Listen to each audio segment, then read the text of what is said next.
Hello, everyone. Welcome to the fourth discussion of The Warrior Prophet, which is the second book in the Prince of Nothing trilogy by R. Scott Bakker. We are reading this series about 100 pages every week, and we meet weekly for discussions. The audio of our discussions go up on Steve's podcast called Page Chewing and on my YouTube channel, Reading by the Rainy Mountain. If you'd like to join us for these discussions, next week we're reading chapters 18 through 21. Consider joining the Patreon forum if you'd like to talk to us either here in the actual discussion or on the forum by interacting with us on threads. Now, the forum threads, not the one that Meta started. But with me, I have the usual group of friends. Steve, would you like to start us off with introductions? Sure.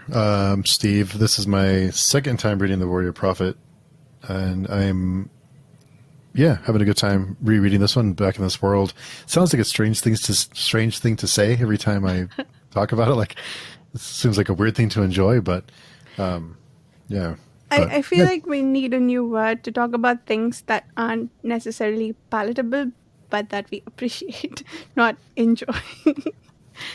I will say, though, I think reading this book and reading Carl's book at the same time, because damn, Carl, you're killing me. You're killing me with the tragedy. It gets pretty dark. Yeah. Wow. There's a lot of sad people right there. Yeah. I think in terms of like named characters and stuff, it's probably even bleaker. My book, a lot of people die. It's a real Oedipus Rex sort of situation. Yeah, less mom screwing though. No mom screwing. Yeah, there's always that. Yeah. I guess I'll jump in since I'm Carl. First time reading The Prince of Nothing. Very much enjoying it. Very, very much enjoying this book. And you know what? I'm gonna push back. Against the idea that, okay, I agree there should be a word for like when you're like appreciating, art that maybe isn't pleasant, but I feel like I am enjoying this book, and maybe I'm a terrible person because of that, but I am finding enjoyment out of watching or reading rather this just like horrible events unfold. And heartbreak after heartbreak and people being bad. And we had in this section a pretty significant reveal about someone who I had certainly viewed as a more sympathetic character, where you're like, oh, okay. But anyway, I won't jump ahead. Mike, I'm tagging you. Yeah, no, I'm Mike. It's my first time reading the series. I'm not ashamed to say I'm having a good experience reading the book. I don't care who knows it, and it doesn't mean that I want to emulate the characters and all their naughtiness and all their bad behavior and all of that. But yeah, it's been quite a ride. I'm curious about your reveal, Carl, because this is so sad. Like I read through it, and then I realized, I'm like, what just happened? No, but this is why it's good to go back and review what we just read. So looking forward. Yeah, this was definitely a dense few chapters. For me, the specific revealing question was just about Esmenet's daughter, because we knew she was dead, and I think we knew she was a slave. We did not necessarily know that Esmenet sold her into slavery, which was sad to read about, especially because we got it with the, additional backstory of that, about Esmenet's father, I believe it was, who sold her into slavery. And it's like, oh, those cycles of trauma. I think that's increasingly a theme I'm finding in this series, although it's not necessarily at the forefront. Although you could argue it ties into the darkness that comes before, right? And like what that means, the darkness. But having these generational cycles of trauma, Achamian, I think of like his own father and how, we don't hear a lot about him, but we know he was abusive, and like a fisherman or something like that. What was her dad or his dad? Something like that. But yeah, we beat Achamian a lot, and you can definitely kind of see how that affected him. and how he treats himself and views himself, and also, maybe seeks out how he seeks out other kind of male relationships. I definitely feel like he's probably in some ways trying to compensate for his father's weaknesses, but that he isn't maybe perfect at that because he doesn't necessarily acknowledge where a lot of his pain comes from. Similarly with his like misogyny and treatment of, Esmenet.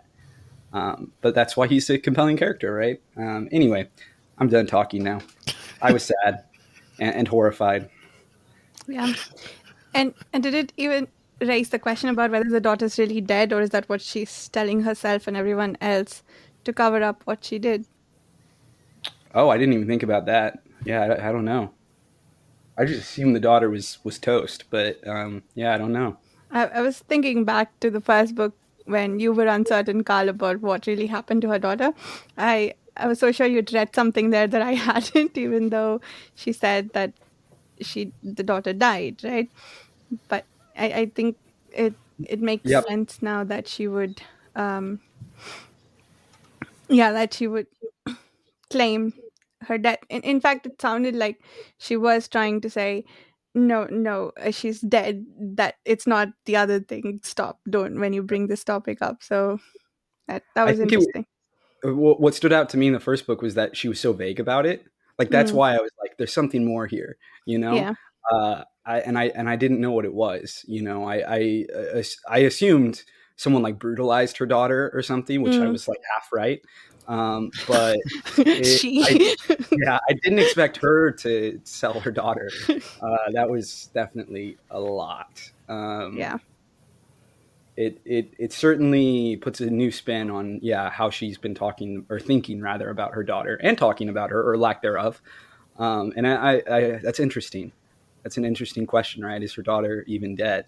Certainly, we maybe shouldn't trust how she thinks about the events in question. Yeah. And I kind of feel semi-angry at her for extracting all this sympathy out of us about how she's mourning her daughter. And all along, she did it to herself. Okay, I guess there's a bit of an explanation there in that she was so hungry and this was the way she saw out, and she's regretted it ever since. But also, and maybe she's deserving of sympathy for that, but yeah, it still feels, I'm looking at her differently now. Well, and it makes me wonder too, like, I mean, I guess she was in that specific period where she was starving, but I just felt like she seemed like she was more moral when I mean, not like she's like this uber righteous character, but she clearly had fallen very far and had in some ways clawed her way back. And I guess, in the intervening time, I think we're not led to believe. I believe the way the timeline works out is, around then is when she met Achamian, and I don't know if that has any impact on it, or if she just was in a better mental state by the time. Better, very relative here, right? Like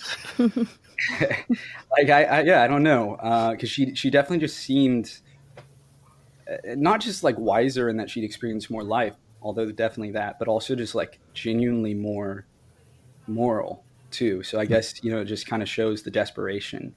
And also, again, the way that trauma can kind of leak out, whether it's through that, like, sort of those cycles, and also just,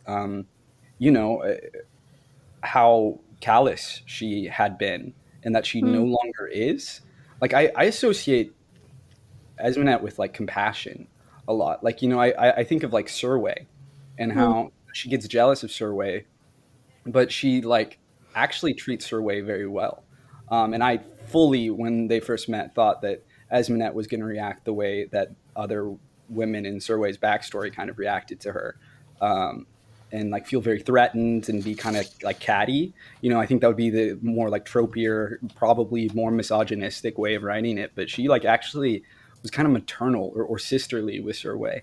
But certainly selling your daughter into sex slavery is not the most compassionate act. I don't know. Curious about your thoughts, Mike.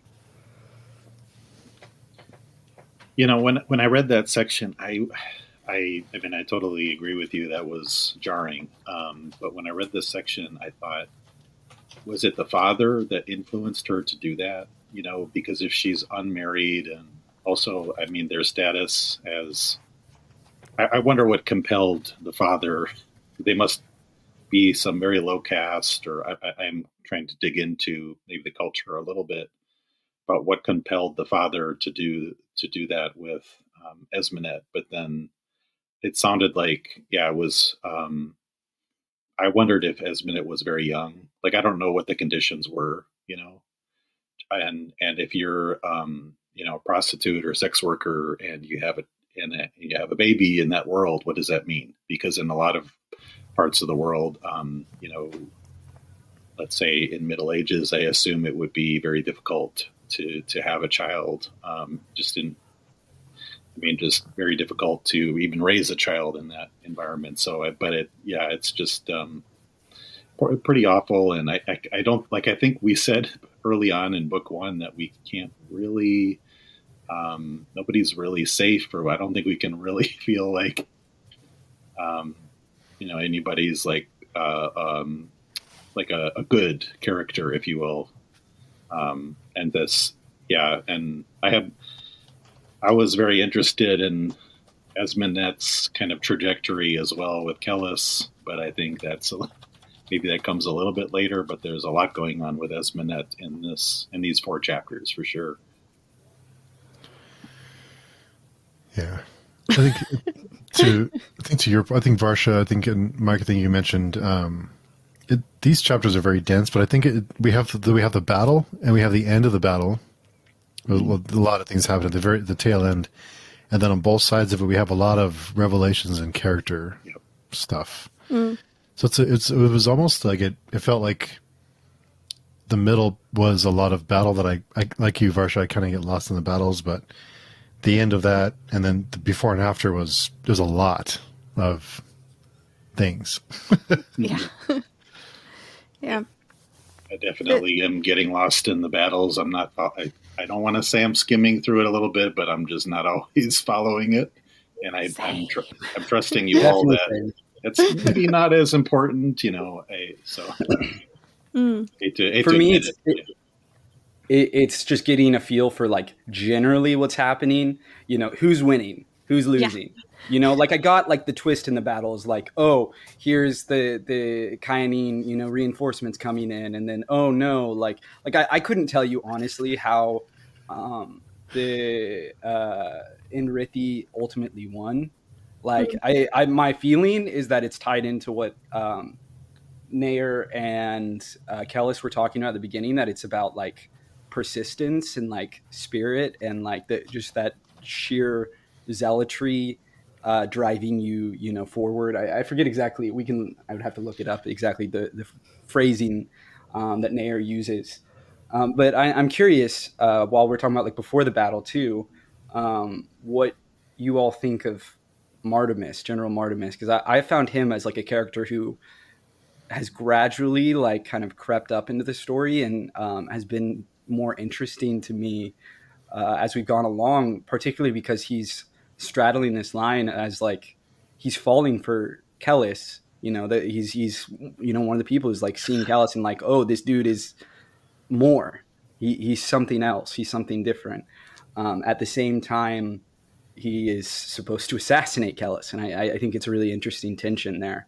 And I will admit, I'm not shocked by his inability to follow through, but it's very compelling to watch him struggle with that, I feel like. Yeah, I like that. I like he's sort of a stand-in for people who is indoctrinated, the right word, into following Kellhus's cult. So you drink the Kool-Aid. Yeah. So I guess the switch and we started off by learning that Martin is one of the most loyal people, right? Like Confus would trust him implicitly, and I was reminded in this set of chapters that we read that he was the one that Confus was giving his like having that conversation with that Nair overheard, in which he was talking about how war is intellect and etc etc. So he does trust him with a lot.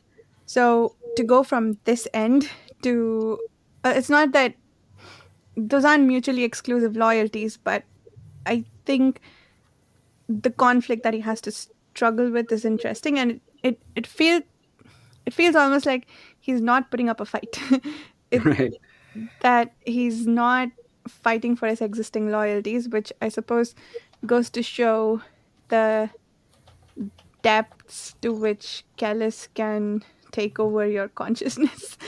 And that is disturbing, still as disturbing to me as it was last week. I Maybe mean, I more. think, yeah, I think it absolutely ties into everything you're saying there. And it also speaks to like the Nansuri imperial family's complete inability to like build relationships. You know, like people inspire loyalty like for a like they're charismatic figures, you know, like they're they do things to attract people to them. That's more than just being like strong. It's like expressing compassion and affability and things like that. And it's like the imperial family is so caught up like with their heads up their own asses that they don't even think to like maybe our like counselor should like us, you know, like maybe not all the time. Like obviously sometimes you're going to piss them off, but like, you know, maybe we should like build a cult of personality around ourselves and not just be like, oh, I'm, you know, I am holier than you. I am, you know, because Kellhus is literally doing that, but he's doing it successfully in the way of like, he seems like a person to these people. Like he seems likable, you know, and I guess it's that likability factor, even if it's fake, like Kellhus is, where that like they are completely whiffing here. You know, Confus is just like, he's just such a jerk. And I like him. I think he's a great character, but like he's just so full of himself. And he just like doesn't seem to really care about building relationships. And I think it's biting him in the ass and biting all of the Nansuri like Imperials in the ass. I'm still intrigued why that's Dan's favorite character. Yeah. But maybe there's something we don't know. One thing I don't have anything else to add on Martimus, but that scene where Kellhus interprets, or sorry, he catches the assassins and just kind of like nonchalantly, and then he's like, basically he's like, I knew all along, like he didn't seem to have any issue with Martimus. Like he just probably knew that he caught him, you know, in his clutches or what have you, in his aura, because like, yeah, like you said, he's smitten with Kellhus and he can't bring himself to really do anything, even though he does carry out the orders, I guess, with those other 3 or 4 guys to kill him. But I mean, it was just like nothing, you know, they couldn't do anything against him. But he, you know, he's becoming increasingly getting under my skin. Kellhus, it's like definitely, I don't know. I guess maybe that's the point. But he's kind of a son of a bitch, you know. And everybody seems to love him. I mean, he's like a politician, right? Like, you know, he's like you said, Barsha, it's perfect. It's exactly what I thought. He's like one of these charismatic cult leaders. Of course, he does more. He has more, you know, abilities or whatever, and even the way he treats the women, you know, is really kind of. Yeah, I don't think he loves anybody. I don't know. It's a question for you all. Not to jump around too much, but I'm not convinced that he really does care for anybody, but I could be wrong. Maybe I'm just in a pessimistic mood or something, but that's I agree with you. Yeah. Okay. I don't think he loves anyone. I don't even think the Dunyain, like, I think they've cut themselves off from all attachment. And I think I mean, my reading of it is definitely that it's sort of supposed to show the horrors of this, just like logic above all, losing that, like, often what we call kind of like the human heart, right? It is horrifying in the way, I mean, it also is getting under my skin. Like watching him seduce Esmenet is just horrible. It's horrible to watch. Yep. Yeah. What's upsetting particularly is that I knew that was coming, right? Like, right from the moment that Esmenet joined their camp, we knew this was coming in some form. But it still bugged me as, like, first I thought Esmenet was stronger than that. Combine that with the revelation about her daughter, and I don't mean stronger like that. Of course she'd fall for whatever face he's putting up, especially in light of her distress about Achamian's kidnapping. But yeah, that was really frustrating to read. That, and I'm not complaining, by the way. I'm just talking about the emotions that it's bringing out in me, and also what happened with Serwe and the consult. That was deeply disturbing. Yeah, it was a very interesting set of chapters. This was actually maybe my favorite. It just like swept me off my feet. I really loved it. I'm really enjoying this book. And speaking to Esmenet and Kellhus and all of that, what's so upsetting to me too is that, like, I totally understand why what he's doing is working. I like, there were times I think previously where I felt, okay, we're kind of being told he's like wooing people, but like we're really seeing it here, and it sucks because we know what he is and what he, like, we don't necessarily know like his like real end game besides finding his dad, but it sucks knowing that like he doesn't actually care about these people, and he's what he's doing is working is because it is on its surface compassionate, right? Like he's helping Esmenet grow beyond her past trauma, and like he basically like talks about modern sort of views of women. He's basically like, women are like equal to men, and like logics his way through that about why that works and like why that's true. And she's like, it blows her mind, right? Like, as it would. And you're like, everything he's saying is like, this is great, but he's saying it for all the wrong reasons. Yeah. Like he doesn't care. I mean, I think he genuinely doesn't view women as lesser, right? Like I think he just, like, that doesn't matter to him, but he doesn't care about people. He doesn't feel love, right? He's a sociopath, as we've talked about. And it's horrible to be like, everything you're saying to her is right, but you don't care. You don't mean it. You know? It is very disturbing to violently agree with such a wild person. It bothers me a lot that he's saying all the right things. But yeah, exactly. Why you are using it to manipulate, not necessarily hurt people, just to bring them to an end state that you want, wherever that is. But I guess he's the mover of the thought of these people, right? The Dunyan talk about being the movers of their own thought or something to that effect. So it for an organization, cult, what are they, that wants to respect or appreciate or follow that, to misuse or to try and move other people and manipulate them the way Kellhus is doing, it is deeply disturbing. It's even, I don't know, if maybe I'd go so far as to say it's hypocritical of the Dunyan's beliefs, but I don't know. It definitely, in their search for free will, seemingly, it's like imposing upon someone else's that does seem hypocritical. Sorry, Mike, you're going to say something. Oh, no. One thing I will say that I think makes it more troubling is that we don't get a lot of Kellhus POV, right? So we're seeing it.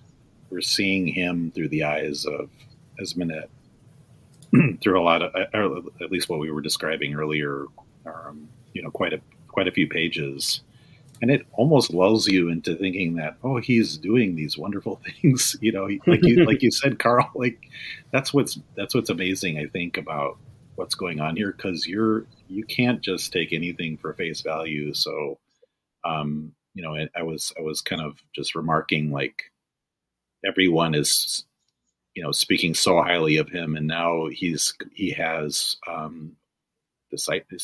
disciples, or what is the word? Disciples is definitely an appropriate word. Yeah. They have a specific word. I forget. They give them like there's a word for it. I don't remember what it is, but It sounded a lot like Dunian, but it has. Oh, you're right. It had like Dunian Z. in it. Yeah. Yeah. Yeah. I thought of them as his future priests or something. Right.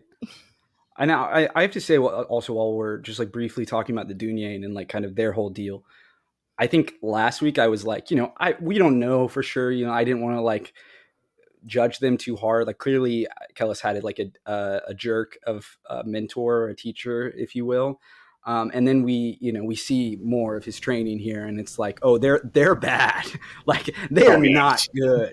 Like fucking eye pulling. Like it was, oh my God. It was like, this is like horror movie, like mad scientist laboratory. It's like, we're just going to research, we're going to figure it out. We're going to rip off their faces. Like it was crazy. Yeah, go ahead. No, that's how he knows how to read the muscles in people's faces, because they're doing vivisection on human live subjects. That was horrific. That was something else. I love the listeners can't see it, but Steve, as we're reacting, just like laughing every once in a while, and going like, "Yeah." He's like, it only gets worse. He's like, this. Just wait. I didn't expect the face stuff like that. That was like, I didn't think they were going to cross that line, and then they did, and I was like, okay, so they're not just like manipulative, like dickhead, like they're committing like horrible crimes against humanity here. Like this is crazy. And they have the lesser case. They're like the ones that they are like are not good enough. Like I forget what they call them, but they're like undesirables. Yeah, are the ones they abuse. It's just like, it's atrocious. It's horrifying. It's truly, you're like, I want to see the consults deal now. Like they're talking about, wiping off humans and stuff. And you're like, okay, I mean, I don't know if the Dunyan take over, maybe that's a good idea. Like this is horrible. And the weapon training. God, yeah. They called it, the master would teach them the way of the limb. Did you have to put it like that? He's Dunyan. Yeah. But yeah, the author seems to have a thing with faces. The faces on that cloak of that, was it a Shrank or a non-man that we saw in the first prologue? And then the whole thing with the consult and the faces, and then this. Does one of the book titles have the word face in it in the second apocalypse? No, it probably doesn't. No. That would be appropriate. Yeah, I mean, you're right. Big on faces here. Yeah. We haven't even gotten to Nair yet. Oh, that's so cool. Is he just crazy now? Who will murder me? Yeah, he's just like, wow. He's lost it. He's gone.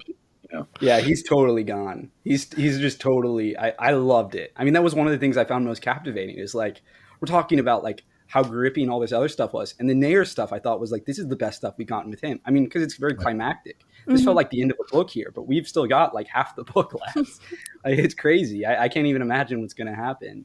I thought all his stuff was awesome. Just him completely losing his mind, and having a reckoning with himself and kind of his relationship with Moingus, and his sexuality, and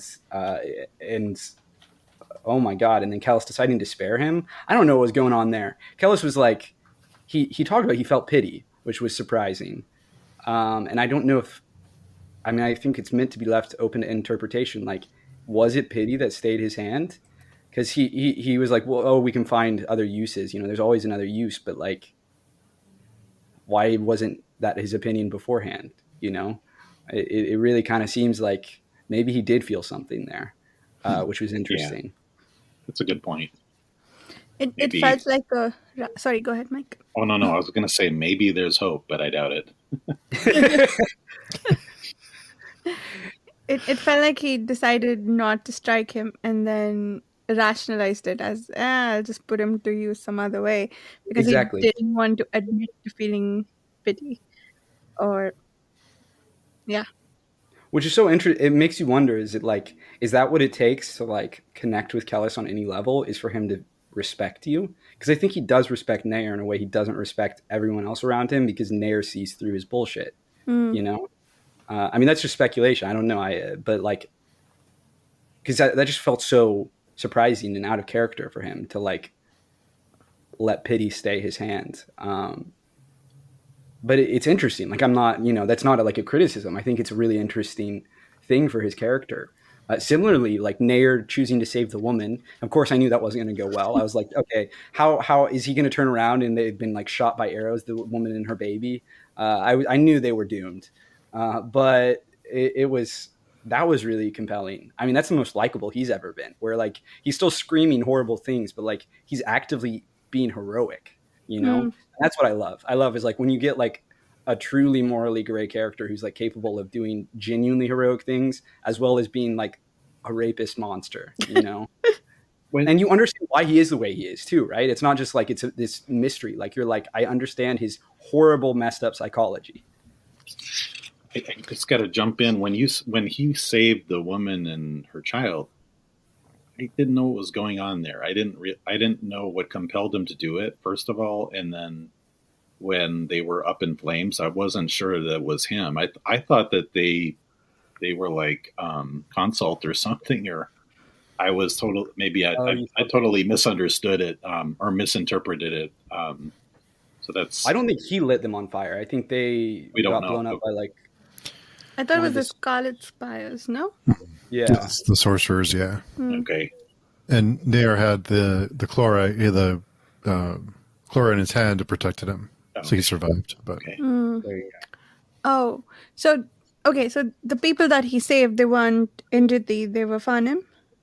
Is that because why are the Scarlet Spires attacking their own people? Or did they just not lose control?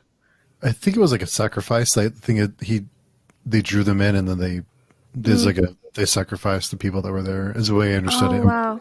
Okay. Yeah. They just like fireballed the area. They were like, kill all the Fanim, and if we lose some civilians, oh well. So yeah, I forgot what broke Nair. It was Kellhus. Kellhus just like in the battle. I mean, one, Nair realized he had lost, basically, that he'd failed. His strategy wasn't working, or at least that's what he thought, and then Kellhus basically like deconstructed him in front of his eyes. Yeah, okay. I felt like Kellhus did it explicitly, but I wasn't sure what happened there. That makes sense. I have to go and reread that section. It's weird psychological warfare going on. I don't know. Yeah.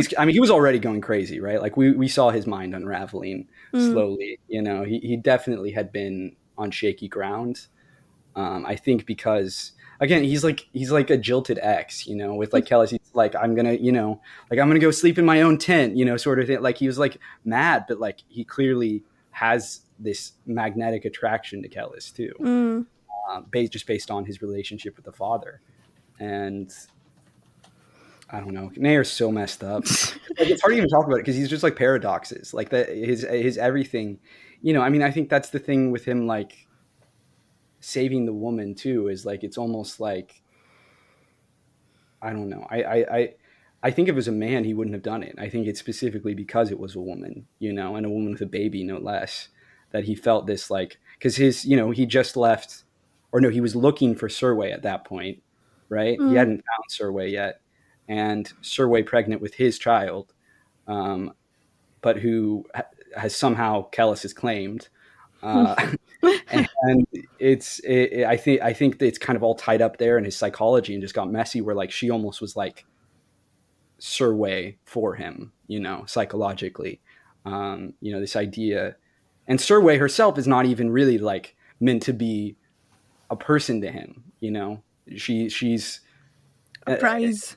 Yeah, a prize, and a prize specifically to like prove his like heteronormativity, that he's like, oh, I'm a real man who can like screw women, and like, you know, everything is cool, and like I'm tough and I'm Skilvendi. And it's like hiding the fact that like the most meaningful relationship he's ever had was with a man. Which I wasn't 100% sure on what all was going on until this section. And now I feel like I understand Nair better about like what all was going on, largely because he like directly has to confront it. It was, I don't know, I thought it was really compelling stuff. And again, like this was not at all where I expected his character to go. I think I was very outspoken in book one about like not totally vibing with him all the time. And I thought that like the homosexual like feeling twist was like an interesting thing, but I think the way he's been explored here, and like it's really cool. It's up there now with like Karsa Orlong for me as like kind of an subversive barbarian, you know, character that I'm really enjoying. I guess I see that comparison. Yeah. He's a weeper. Or yeah, go ahead, Steve. No, so he's a weeper. Yes. You mean from now on? Oh man, yeah, that was a very interesting section. So much happened that you mentioned something to the effect that this felt like the climax, and it did feel like the ending of something, or like a lot of things were wrapped up in some sense, so that more things can begin. It did feel like that this section. What about Survey and the consult? Speaking of deeply disturbing things. I thought that was funny when we noticed that Serwe thinks that Kellhus is standing in a hole because he perfectly, you know, body snatched or whatever, mimicked. Yeah, I noticed that made me chuckle a little bit. But he gets a lot of information, and then I think she gets information about Nayur, I believe, and that's when I think Serwe says something like, you know, you only want to fuck me because you want to fuck your, you know, you because of your, you know, Moengus, because he fucked you, kind of thing. That was a line that I remembered. Yeah, but I think she got that from. Maybe I'm getting confused. Maybe that obviously came later, but there was, it's on. I thought that was interesting that the consult had no idea about the Dunyain. That kind of surprised me a little bit, or didn't even know what the word was. You know, didn't. Same. It sounds like maybe they're going to actually uncover some stuff here. I find it interesting that they're just kind of like taking their time. You know, I don't always understand how they operate, because they apparently have so many people, as we learned, that are spies or whatever. And I guess we only see a few of them. But you know, I guess they're gathering information. But I'm surprised that they wouldn't more easily gather information if they can so easily just, you know, mimic other people or whatever. And then I think at one point, not in this section, but maybe the previous one, doesn't Kellhus say that there's at least 8 that he recognized? And so I don't know how many. And he doesn't really do anything about, you know what I mean? It's kind of interesting. Like, he's just like, yeah, they're there. I don't know. He's biding his time on when to deal with them. Yeah, I found that section to be okay. Like I expected more maybe to happen, or something more, because it was kind of like consult. Yeah.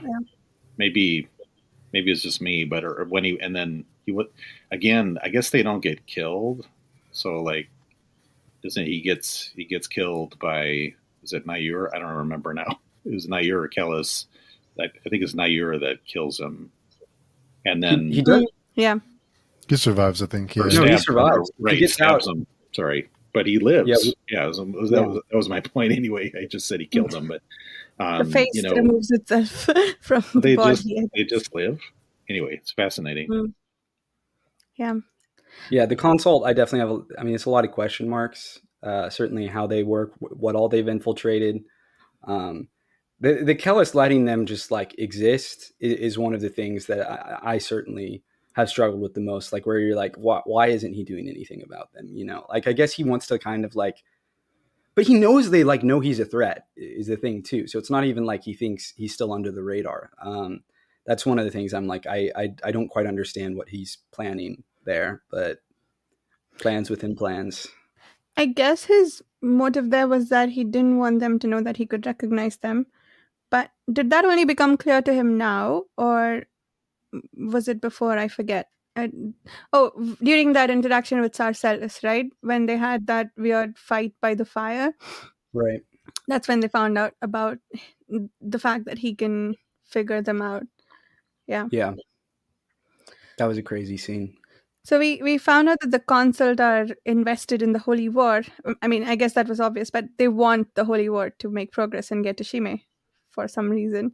So that was an interesting discovery in these chapters. Yeah.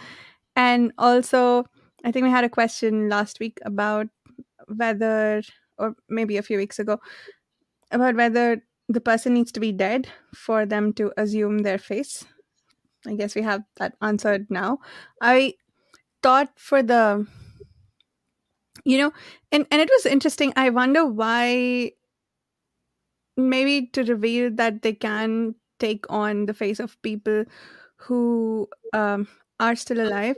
That whole thing that was set up about Serwe sleeping with other people who are not Kellhus, because she sees them as Kellhus's avatars and she needs to know him and all his avatars.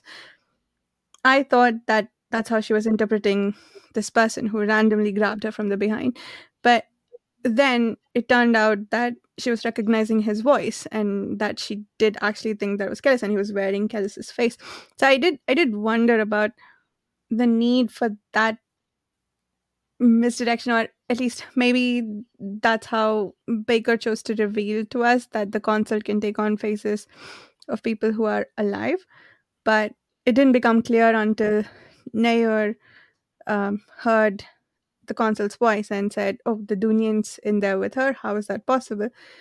That they were actually wearing Kellhus's face.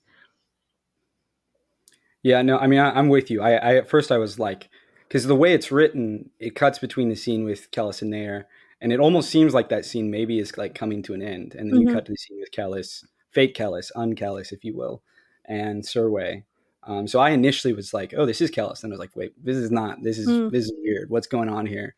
I thought that was really interestingly written, like the intercutting there, because it did fool me initially. I was like, "Wait, but did he walk all that way? Like, what's going on here? Like, why did he go back for Serwe?" It did make me wonder. Yeah, I got the impression that she didn't look at his face the whole time, that because I think he was behind her the whole time.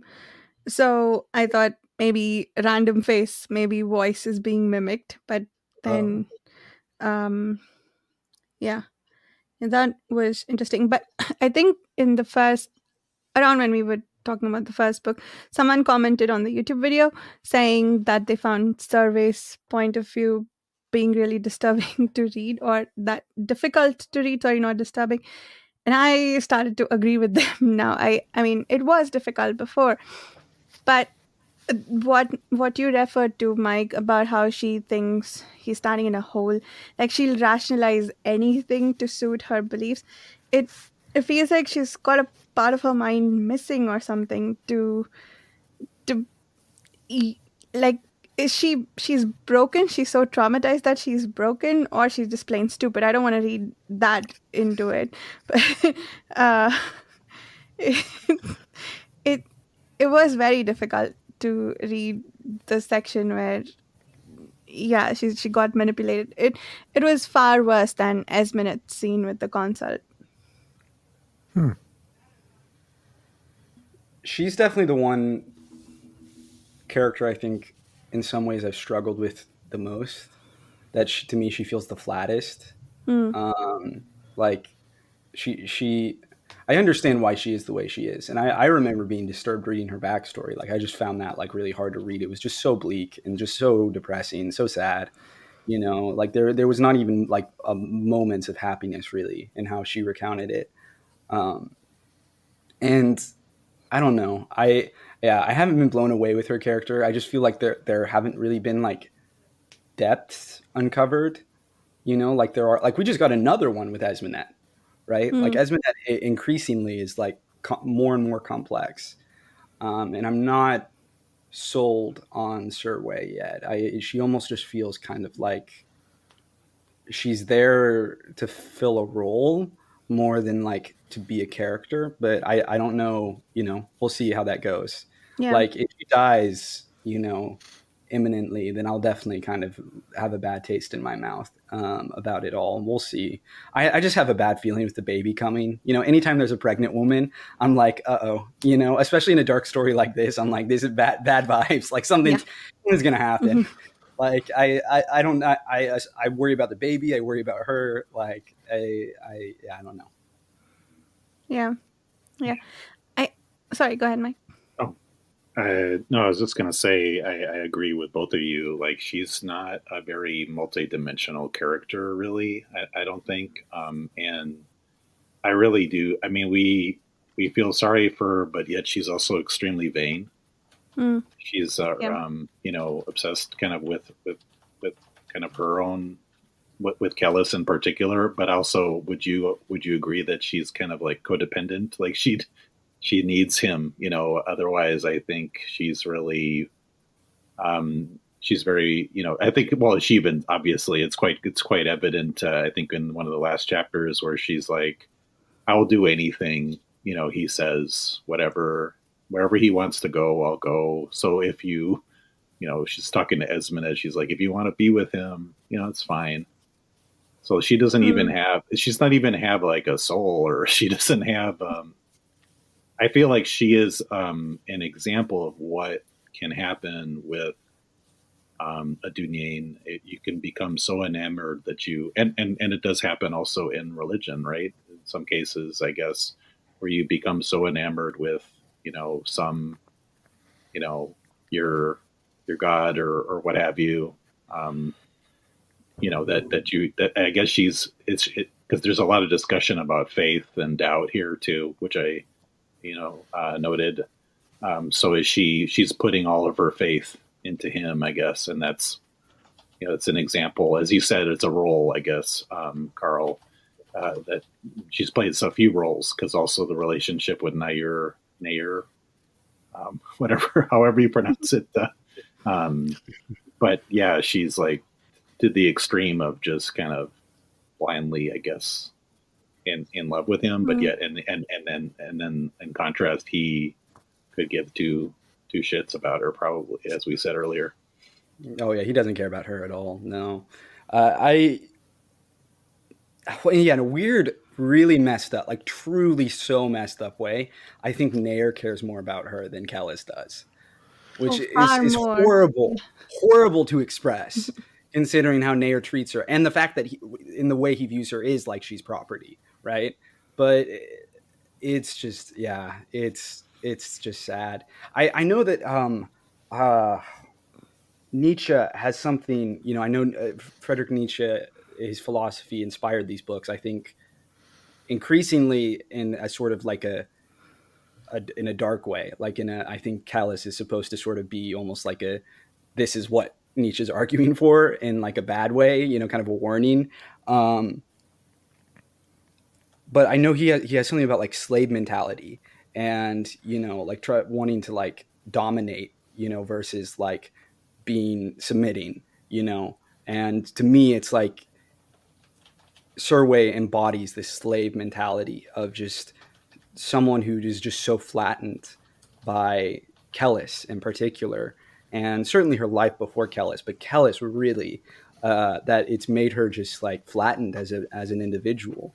And and I think it wouldn't bother me as much too if maybe we had more female characters and saw more dimensionality. Like that's one thing that I will say. Like it does rub me the wrong way at times, and it did in this section. Like Esmenet, I quite like. Just like as a character, I think she's really complex and interesting. But then we have Serwe, and I guess the Empress, who's like barely in the story. I'm just like craving, I guess, a bit more, particularly a bit more like, I guess it's trying to embody the idea, that these like women don't have agency, but I still feel like, I don't know, we could see more. There's more story to tell here. But it's not the one that's being told currently. Yeah. Yeah, I think both the women are somewhat disturbing to read about at this point. I think I like Esmenet where she is. Don't like what we found out about her, but the problem with Survey is I don't see hope for her character growing. I don't see where it can go from it. She's not going to have a moment of realization where she's like, "Oh, I'm just being silly. What the heck am I doing?" She had that moment where she saw Kellhus as a god, and then she just completely committed herself to that, and she's just digging herself deeper and deeper into that hole. I don't see her coming out of this at all. So her character just feels hopeless to read. I hate being in her head, and yeah, we'll see where it goes. I did see. Sorry, go ahead. Oh, I was just because she would become so much more interesting to me if she had a moment like Nayer's had, where like she's suddenly confronted with what she has become. If someone was like, "This is what you are now," and like if she had any doubt, if she had any sort of challenge to her worldview, but no one is interested in doing that, which I mean I understand. Yeah, but I wish someone, whether it be Esmenet or just someone, would be like, I mean, part of the problem is because she's obsessed with this person who now everyone views as a prophet, right? So everyone's like, well, that can't be that bad a thing, right? Because he is a prophet. So I get it. Like it's like from a plot perspective, like it doesn't bother me. It's just like in terms of following her character, I wish she had that challenge, as a reader. That's like what I'm craving is for her to show more, to be more dynamic, I guess is the right word. She's not dynamic. She just feels flat. Yeah. And I agree with you. It feels like I don't know what she's supposed to represent, right? Like you're building a world where I think I saw an interview of his where he talked about he addressed the accusation that he was being misogynistic in the world building, the author. But let's say Esmenet is your answer to like trying to gain sympathy for a type of person who almost never does in society. Maybe that's who you're representing, but I just don't get what it is he's doing with Survey, what he's trying to represent with her. So it's bugging me a little bit. So Steve, we haven't heard from you in a while. What are you, whether it be quotes or whatever, what stood out to you in this? Well, I think it's interesting, the Serwe observations. But I think what I really found interesting was the way that Kellhus manipulates Esmenet and the ways that he convinces her about men and women and that we're equal, and he kind of breaks down men, and that she I think it's interesting that she takes longer than Serwe did anyway. But that's a whole nother thing. But also Achamian, with him being gone and him being in the situation he's in, that was another part that I really liked about this one. But I have a question for all of you that I wonder, so we all agree that he's manipulating Esmenet. So why do you think he's doing that? To what end? Because Kellhus, with everything he does is deliberate, right? Everything he does is, there's a purpose for everything. So him knowing the consults around and not alerting them to know that he knows that they're there is for a reason. Everything he does is calculated. So why do you think he's going out of his way to seduce Esmenet? It's a damn good question. When Achamian was around, I thought he might be using Esmenet, or he will come to use Esmenet the same way he used Serwe to get to Nair. But now I'm starting to think differently, like he wants to get to Esmenet for something that only she can do for him, but I don't know what it is. I have no idea. No guesses. That's what I'm struggling with too. Is I'm like, what does he get from Esmenet that he doesn't already have from Serwe? I had the exact same question, Steve. I was going to raise to the group because there was a lot of momentum or trajectory towards where we ended up with I guess she ended up sleeping with Kellhus towards the end there, or fell in love with him, whatever. One thing I remembered that I don't know, I think it might be significant, is that it was kind of like, is he just being, what does this mean when he like scratches off that text in the tusk that refers to horrors? Like, I mean, this, and they were like, this is, you can't do that, it's blasphemous or whatever. He's like, I can do that. It's cool. I'm like a prophet, it's fine. No big deal. But like I wondered if that had something to do with the fact that, I think it was mentioned a couple times that she cannot be married, if she's a prostitute. But so maybe he's trying to get to, maybe something could happen with that, or obviously, but I don't think he's that influential unless he's buddies with Mathanet, and we don't know, to make some substantial changes in their scripture or whatever that's thousands of years old. So maybe I'm reading into that too much, but that was kind of an interesting scene because it was, I mean, he probably would have been beheaded, if he was somebody else, I agree with you. I thought that was very fascinating, and clearly is showing that he's getting more arrogant isn't the right word, because he knows everything he's doing. Like, he's not arrogant. He's more outspoken, he's more like openly, challenging people and embracing his role as prophet, which he's built for himself. I mean, he's contradicting the scriptures is like, that's a big thing. And I thought it was really interesting that he's reached that point where he feels like he can do that. Even if in private, it's like, that's a big deal.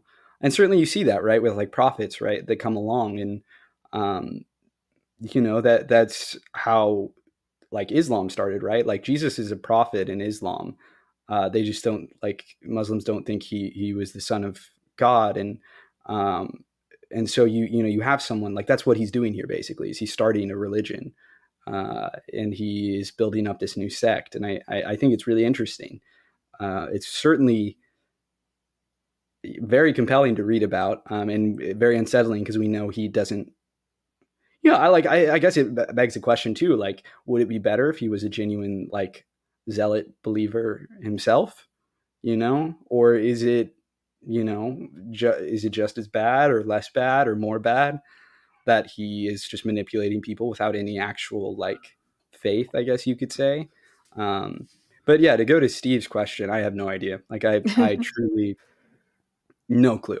I was struggling with that. Like, that was a question I was wondering as I was reading. I was like, why does he want Esmenet?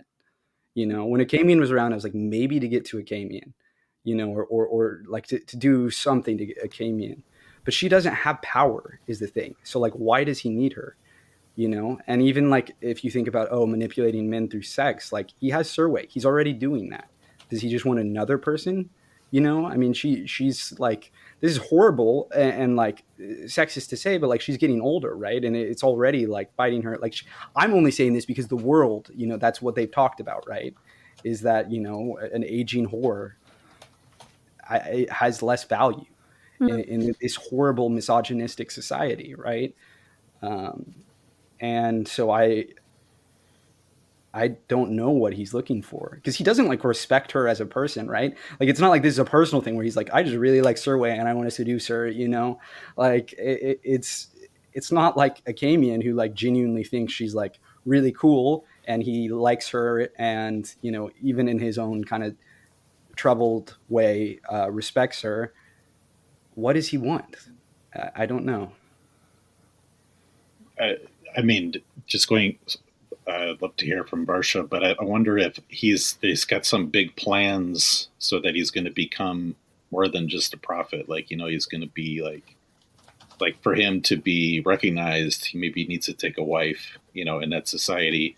And with Serwe, she's having a baby from this other guy, so maybe that's not acceptable. Or I could be reading into it, but that was one random thought I had.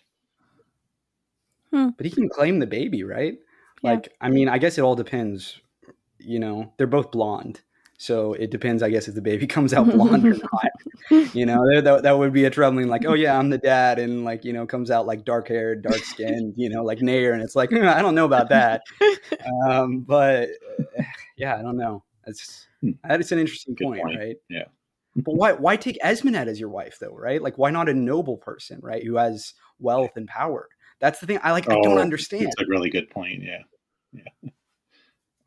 She's nobody. Which is horrible. Again, I love Esmenet, but she's nobody. Yeah. Like, why take Esmenet? Yeah. Yep. I don't know about the wife thing. We haven't had any information so far to suggest to us that having a married partner is important in this world or gives you more power or anything like that. All the generals that we see, all the leaders, the great names, we've all seen them solo. And the only women we've seen are as camp followers. The only POVs we've had are the harlot and also the concubine, right? So I don't know, like it doesn't feel like a woman, even as a wife, would have a whole lot of respect or even add to the respect and power that a man wields. Like, look at the things the Empress has to resort to wield any power. It doesn't feel like. But yeah, I don't know. If I didn't know any better, I'd almost say he likes her, and that's it. I thought, like, not that he likes her in the way to want to be her partner or anything like that. Just likes her company, respects her similarly to how not similar, not quite the same way, but somewhat. I think while we're in his POV briefly, he seems to have some notion of respect for her, because I think he thinks that she challenges the norm or asks questions, and he seems to have respect for people who aren't completely driven by their darkness, right? So I almost want to think that he just wants her around, but I know better than to think that. Well, you said something interesting there, which is like, maybe it's the fact that she sort of thinks differently, not for him and for his like the joy of conversation or something, but like the idea that maybe he thinks like he basically like creates feminism for her, right? And maybe he thinks, oh, she's a perfect tool, like a perfect voice to talk about these things I may use, these ideas, you know, these ideologies that I may try to create or exploit. Exploit is probably the more right word for Kellhus. That's something that I hadn't considered, is just that, you know, maybe it is her status as like a nobody, an outsider, that would make her a worthwhile voice for something that maybe he can't feel like he can't express as well, on his own at least. Otherwise, I have no idea. I don't know. Drawing up blank here. Yep. Yep. I I think this came up a few times today and maybe in our previous discussions, but all the things that Kellhus does seem right. Like with Serwe, he's compassionate, and how he treats her is so much better than how Nair treats her. Same with Esmenet, same with the cult. He's helping people whether we like how he does it or not. The only issue that we may have with him is when they stop serving his purpose, he'll drop them like dirt and leave. That's the whole issue, right? Other than that, it we have all these problems with him, but what do you all think? That we had this question about, like, is it better to be in a good place being manipulated, or in a bad place but you know exactly what's going on? I think that question keeps coming up over and over again with all these people, and it's really interesting but also like uncomfortable to think about. I would agree with that generally, but then he had Serwe sleep with Achamian, and like I think he does do more than just like drop people. I think he actively like I ruins things, like just destroy. I mean, we didn't get to see what happened, you know. I mean, we saw Esmenet's reaction, but we didn't necessarily see how that would long term impact the relationship. I imagine we will, you know, assuming Achamian doesn't die being tortured, or Esmenet gets, you know, shot by the consult or something, you know. But I do feel like he does malicious. Mm. I mean, malicious implies like there's sort of like intent. I mean, it is intent, but I don't know. You know, he's so cold that it's he's not like murderous. He just doesn't care. Yeah. He's like a snake. Yeah. I don't know. It- If he, I guess if he like fixed society, then I would be like, maybe it is okay.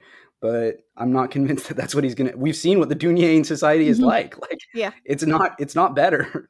No. It's really bad. Nope. It's not better at all. Anyway, that's just something to keep thinking about, I guess. For me, I'm not sure if that keeps coming up for all of you. I was curious. I did have a question for Steve. Did you? What was your reaction when you found out about Espenet and her daughter? That one was pretty shocking, I think, overall. But we didn't really get to hear what you thought about it. I'll have to be careful. But I think I was surprised that the Kellhus knew, and I wondered how did he know. Mm. And I think that was something that he was saving for the right time to use to appeal to or to manipulate Esmenet. But I was surprised, but on this, I guess it was like Carl said, it's a cycle of this generational thing where it just happens over and over again. And also, did she do that because she didn't feel like she could? I don't know. Like, it's such a tragic thing, but yeah, I have to be careful. That's yeah. Yeah, yeah. I almost think we might see the daughter, that she's not actually dead. But new topic, Proyas and the notion of doubt. I loved that section. I loved that POV, and so many things to talk about there. What do you guys think about the Proyas POV? I love Proyas. He's been one of my faves from his introduction. Not his introduction, but when we actually started getting his POVs. I don't know why, because he's such a dick, but like, and he's a zealot, and I don't like zealots, but I don't know what it. I love that he's feeling doubt now, right? Like that's, you know, it's what I want to happen with Serwe. But I don't know. Yeah. I like being in his head. There was so many conflicting things there, like the fact that the doubt was brought about by an article of faith, like, Mathenet's letter.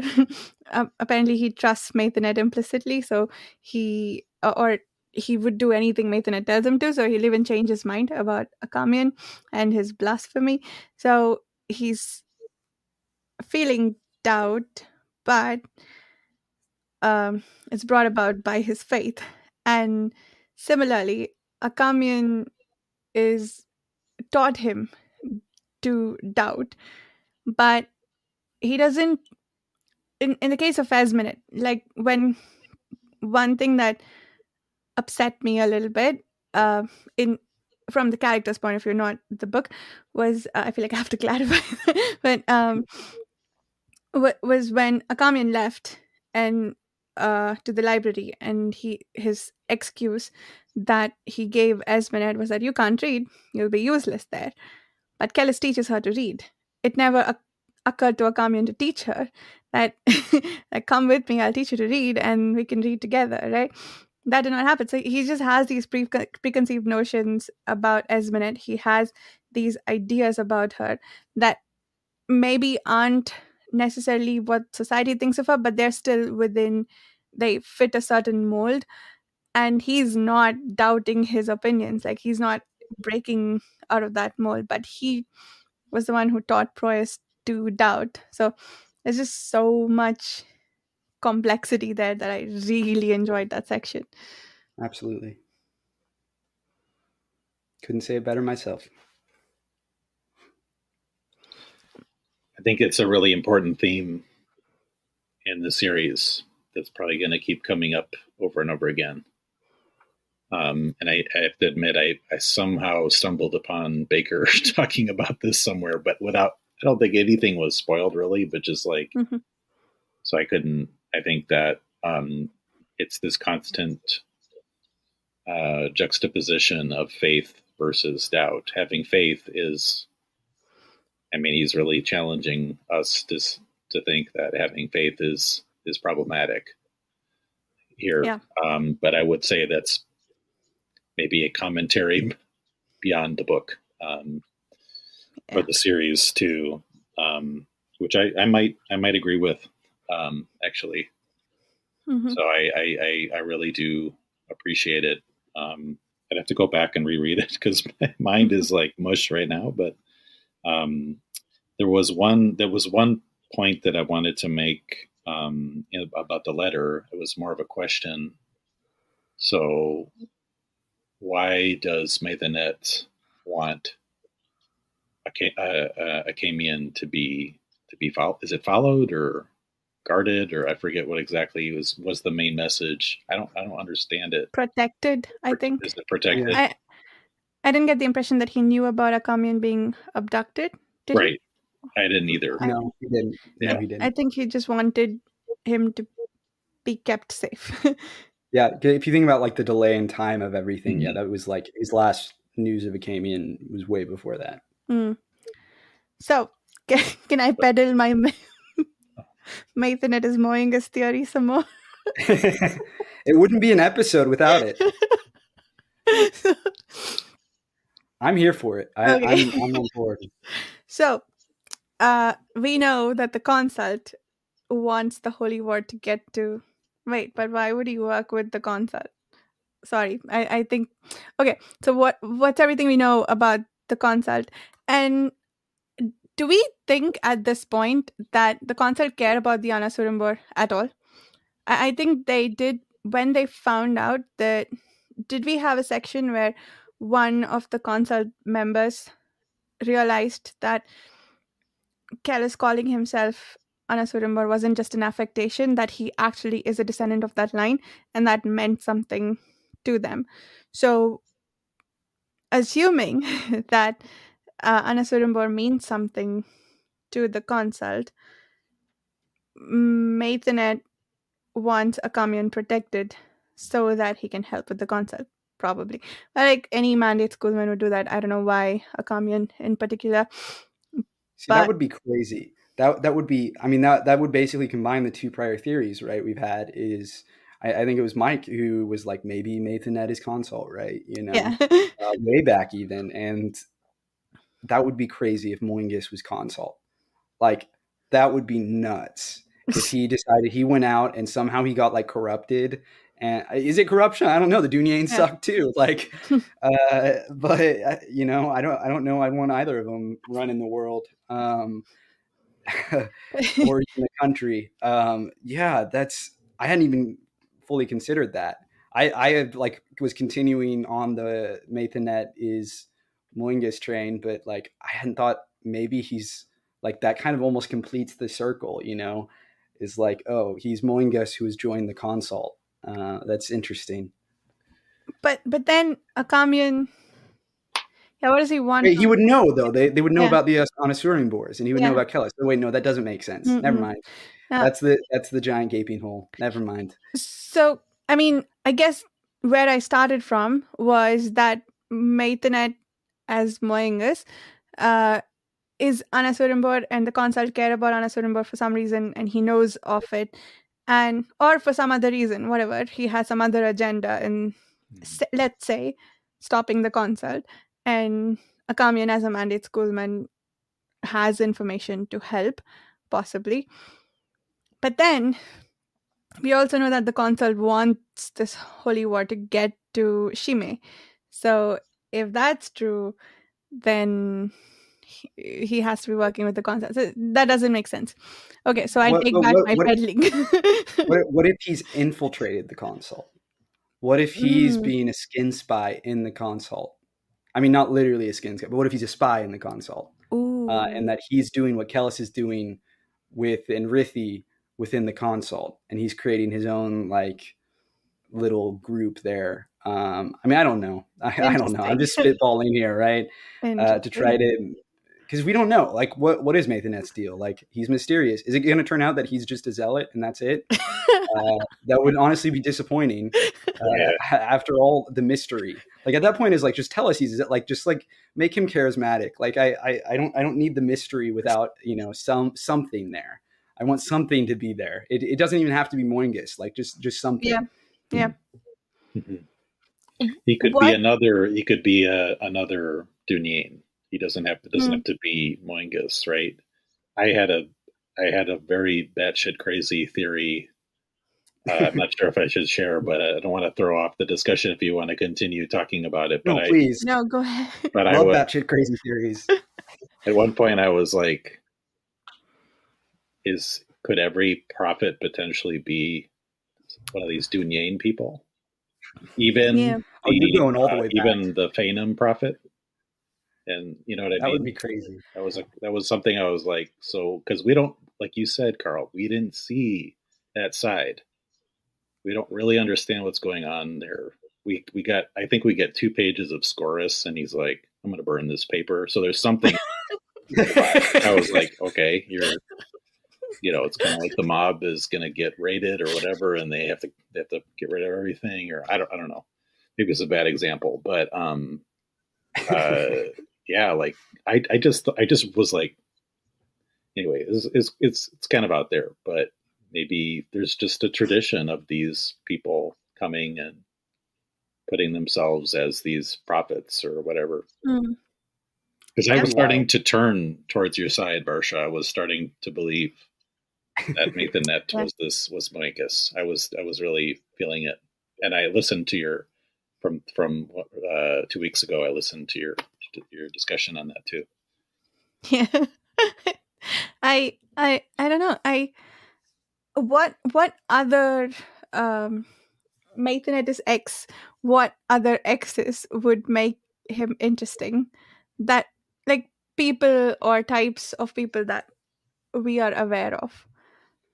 If he was one of the Sisharim, that would be interesting. I don't even know how that would work, warring against them, but I don't know if there's some sort of 4D chess going on there. I mean, that's the entire premise of this, like Mathanet is X, right? Is that Mathanet is playing 4D chess, and we don't know yet, right? Is like there's some secret motivation going on, some secret game, and he's not just a zealot who just wants a holy war. Maybe he's a non-man. That, I mean, that would be interesting. He would have to have probably some magic disguise, but that would be cool. I would be on board with that. He probably couldn't be a Sronk, right? Because they're all like orky. What do they look like? They have a But they could language. I have know magic that. too. Mm. They seem like they're like totally like out of control was the vibe I got, right? Like full barbarian rage mode, you know. But I mean, I don't know that for a fact. We only saw them, I think, in the prologue. Unless, I don't know. With the consult stuff, like I don't know what their thing is exactly. You know, like what are these things? We know the old name is the name of like the little bird guy, and I don't know what that means other than that he's old. I think we got some other name for him too. Synthes or something like that. Yeah. Synthes, yeah. Wow, I'm surprised I actually remembered that. And then we have the skin spy, which I don't remember if we've gotten a name, like a consult name for. What's the name? But I don't know what else they've got going on. Is the old name, is the Synthes, is that one of their creations? Like, is that like an Urukai or something? Or is that like one of the sorcerers? You know, that's one of the things I'm wondering, because have we not met any of their sorcerers yet? Because those are like the top dogs. Those are like the Forsaken and the Wheel of Time, right? I don't know. Yeah. It's all very unclear at the moment, but yeah, that's further. Or sorry. No, go ahead. I was just gonna say that's one of the things I really liked about this section was we got more of them and we got to see their POV more, and learn more about them and what they know and what they don't know. Because it's a mystery that, like the Dunyain, I am eager to unravel, and like Mathanet, I'm eager to unravel.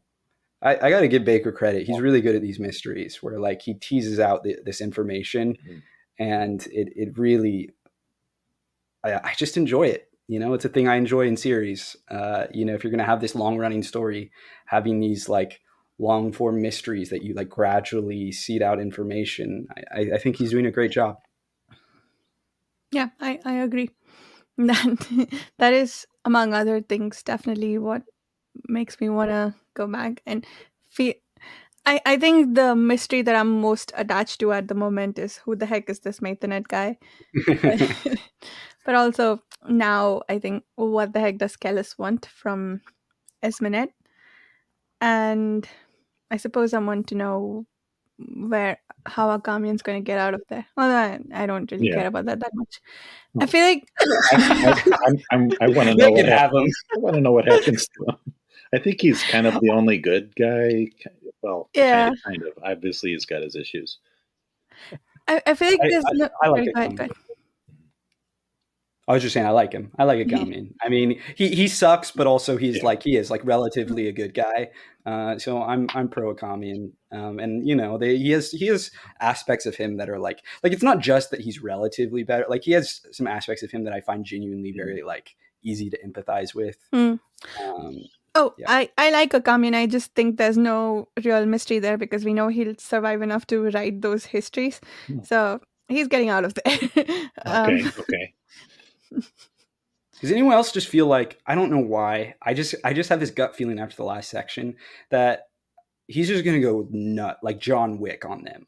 Like I just have this gut feeling that something's going to happen, he's going to get let out, and he's just going to go crazy on the Scarlet Spires people. But maybe that's me, like, I don't know, projecting weird fantasy expectations. I don't know. I just have this like gut feeling that he's going to get some, like, he's going to blast them. It makes sense. I'm sorry. Go ahead, Mike. He did a lot of damage in the librry. He kicked some ass. Like he killed 2 people, and it's just him against like a big group. I actually really like that. I was impressed because he kind of did something, you know, because otherwise he hasn't. You know, so that'd be great. I think he's capable of a lot. Yeah, and sometimes he just kind of holds back. I want him to kill Elizaris so bad. Bakker successfully made me hate this dude. Like I thought the Scarlet Spires were so cool when they were first introduced, and I'm like, God, just like we need new leadership. This isn't working. Like, get him out of here. Re-election. Yeah, new election. Vote someone else into office. I'm done. We found out about the gnosis, so that's not too far-fetched. That was new, right? We found out why the gnosis is as powerful as it is. It apparently works with the raw elements, and the others have to work with shadows or whatever, which kind of makes you wonder why the or maybe it says something about the world and people, that despite this power that they have access to, the mandate schoolmen are a bit of a joke in the world and among the other schools because of their obsession with the consult. You would think that people would take them more seriously, given how the gnosis was described as being so much more powerful than what the other schoolmen can do, and yet they're a bit of a joke, which was They just have the worst PR. Their PR department sucks. Fire them all. Bring in new PR people. They hire people who don't cry. They got to work on their brand. Yeah, everyone looks over and there's like, oh, it's the losers crying in the corner again. Get them out of here. Like they're no fun at parties. No one wants to join the mandate. It's like, yeah. You gotta don't lead with the pitch of like, oh, the bad guys are coming back and the apocalypse is gonna happen. Lead with, we have the elemental energies. Come on, like we can burn the world. Put me in, coach. Put me in. I'll turn it around.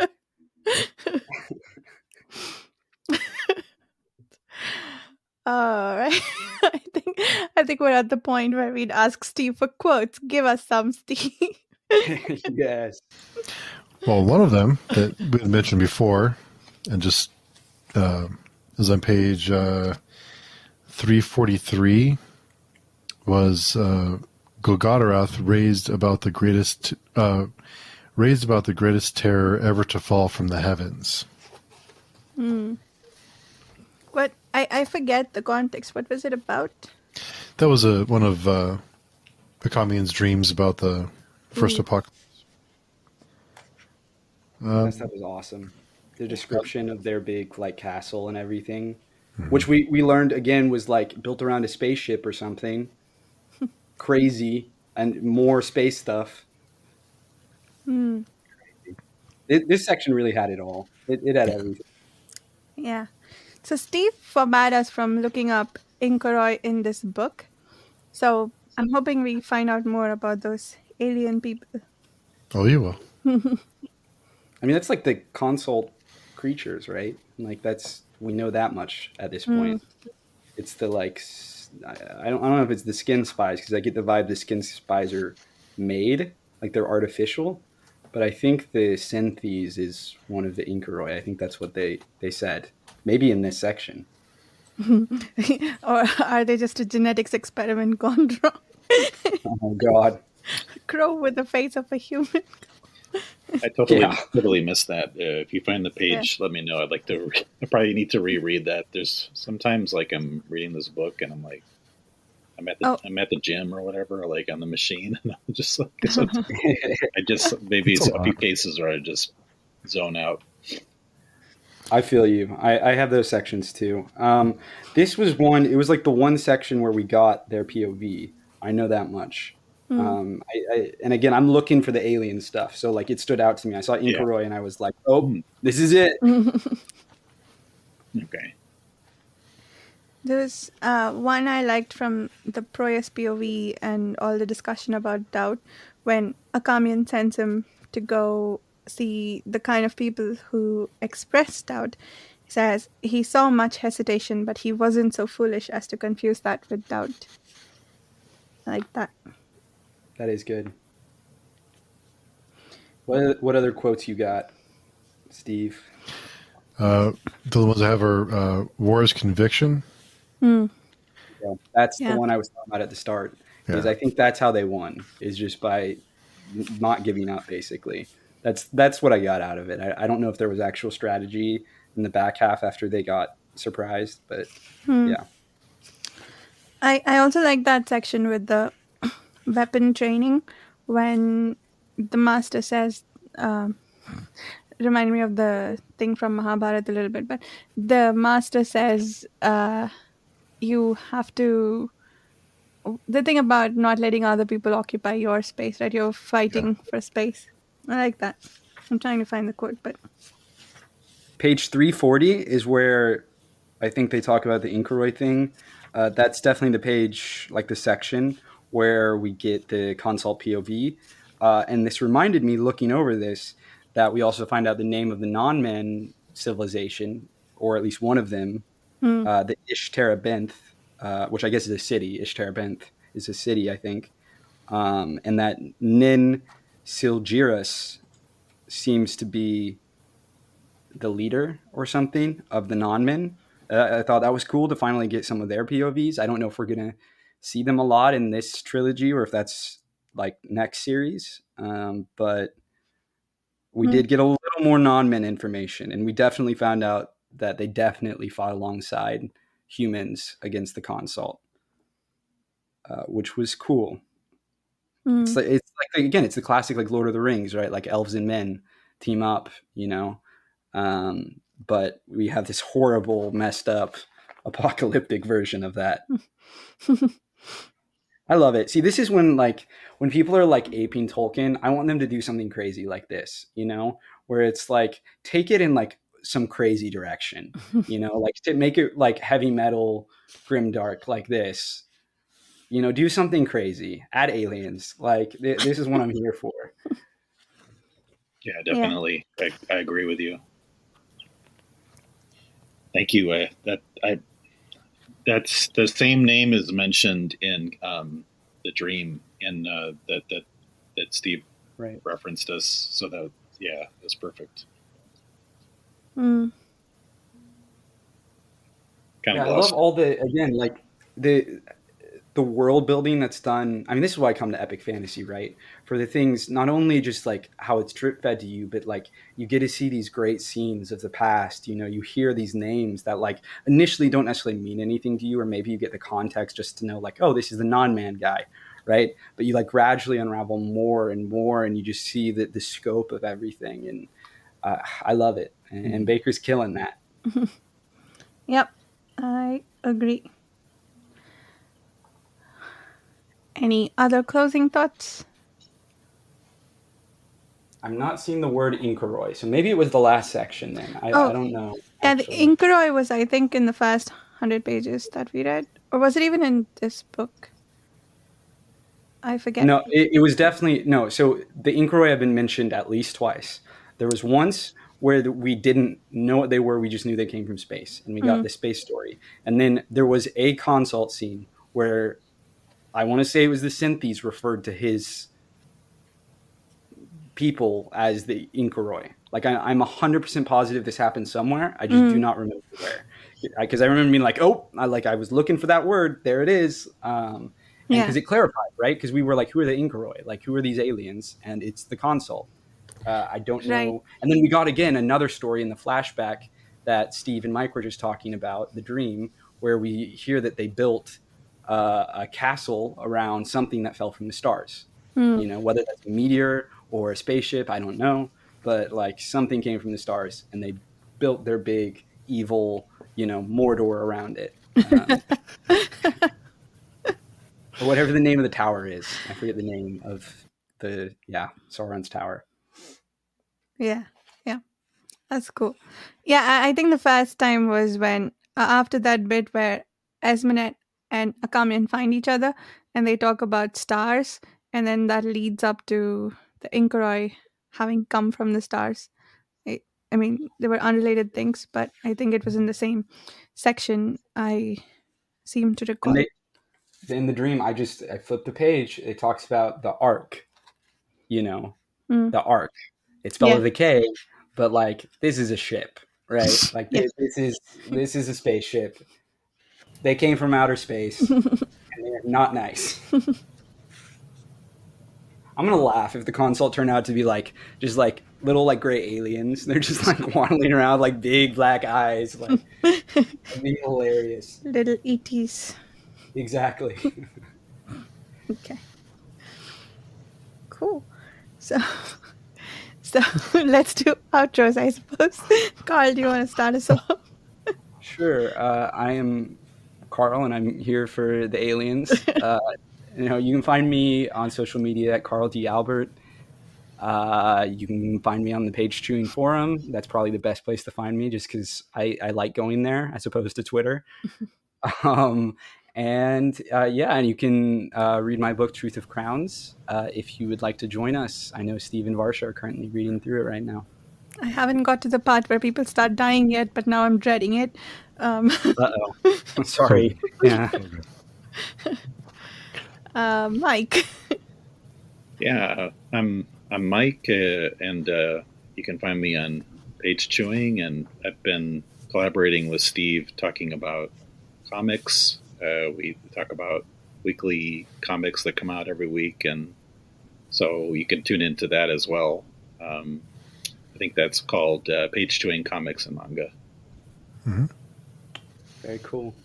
Yeah, it's a lot of fun. We have our 25th issue tomorrow. Yeah, it'll be fun. Nice. We got a lot to talk about, actually. About a ton. Yeah, it's a lot. So I just want to mention Carl's. He's killing me with this book. There's so many, it's like one thing after another. It's like, wow, like this is insane. So yeah, lots and lots of things. So Varsha, I'm sure you're close to things popping up. It hits the fan about halfway through. Okay. My structure, there's a turning point in the midpoint, which I don't want to take up the ending too much, but in classical 5-act structure, there's a midpoint where everything changes, and there very much is in this book. I'm just shy of the midpoint, so I guess I'll get there maybe tonight. Yeah. And Steve, were you done? No, you weren't. Oh, yeah. You can find me on pagechewing.com on the forums, join our forums. We have lots of stuff going on all the time, so come by and hang out with us. Cool. And you can find me on my channel, Reading by the Rainy Mountain. I hang out on the Page Chewing forum a lot. And once again, if you'd like to join us for these discussions, either on the forum or in the chat, consider joining the Page Chewing forum. Thank you so much for listening. We'll see you in about a week. Bye.